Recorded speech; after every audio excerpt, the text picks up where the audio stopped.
नमस्कार.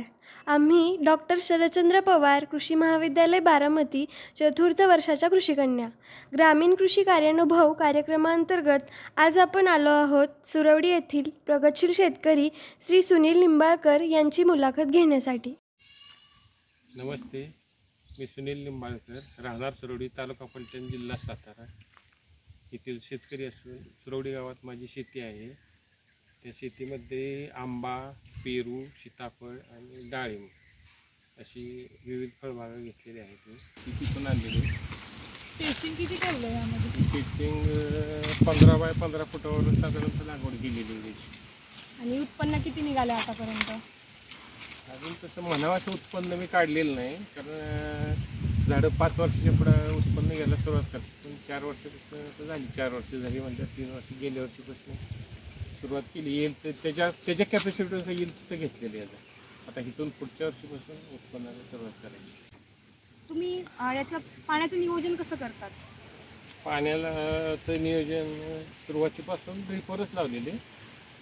फ्लडनं काय पाणी नाही देत, ड्रीपवरच घेतं सगळं पाणी. पाण्याचा सोर्स काय?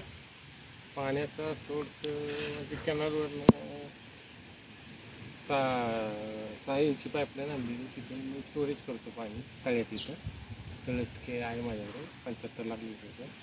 तिथून मग पाण्याचे ह्या बागेंना सोर्स पाणी करतो, त्यातलं पाणी घेतो.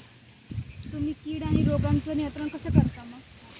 कीड साधारणतः थ्रिप्सचा त्रास असतो तर मोहराच्या काळात, तर त्यावेळेस मग साधारणतः इमिडाक्लोरोपिडची फवारणी घेतो.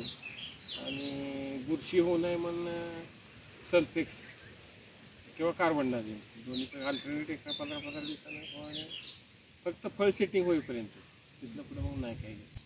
आणि साधारणतः फळमाशी लागू नये म्हणून ते सापळे वगैरे आम्ही बसवतो साधारणतः बागेतलं. काका, तुम्ही शेतमालाचं मार्केटिंग कसं पद्धतीने करता?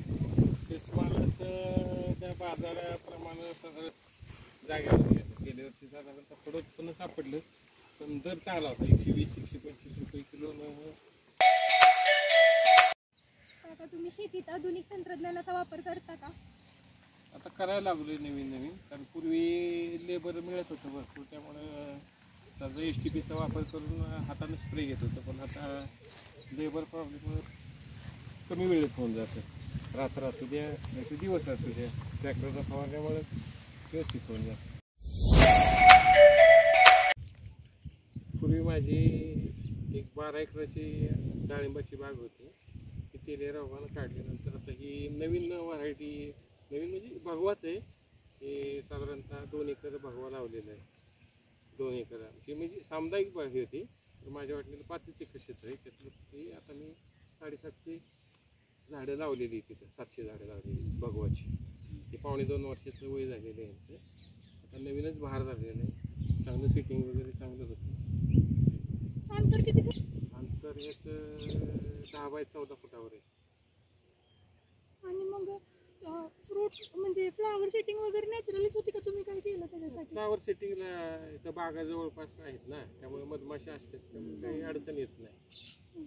पेरू आहे, चिकू आहे, इथं आंबा आहे, सीताफळ आहे जवळजवळ, काही अडचण येत नाही. इकडे माशी, तिकडली माशी, वरचीवर माशी असते. म्हणजे नॅचरल पॉलिनेशन.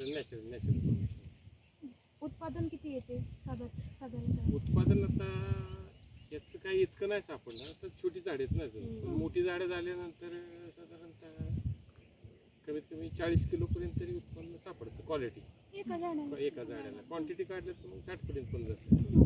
क्वालिटी काढली तर 40 पर्यंत जातं साधारणतः किलोपर्यंत एका झाडाला. तुम्ही अगोदर करायचं त्यावेळेस किती काढायचं उत्पन्न? त्यावेळेस आम्ही एवढंही काही लक्ष नव्हतं देत. क्वालिटी नव्हतं काढत, क्वांटिटी काढायची.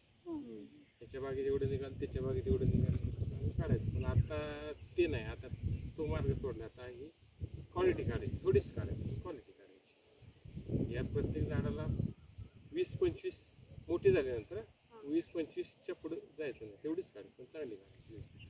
मग ह्याला पण ड्रिपच वापरतो का? हा, ड्रिपवर सगळं टोटल ड्रिपवरच.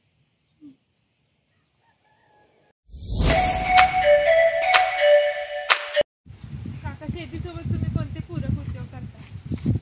तसं पशुपालन आहे आणि 10-15 शेळ्या आहेत. पशुपालनात आपल्याकडे काय काय आहे? साधारणतः 2 होस्टर आहे इथं, 2 म्हशी इथे आणि 1 खिलार आहे.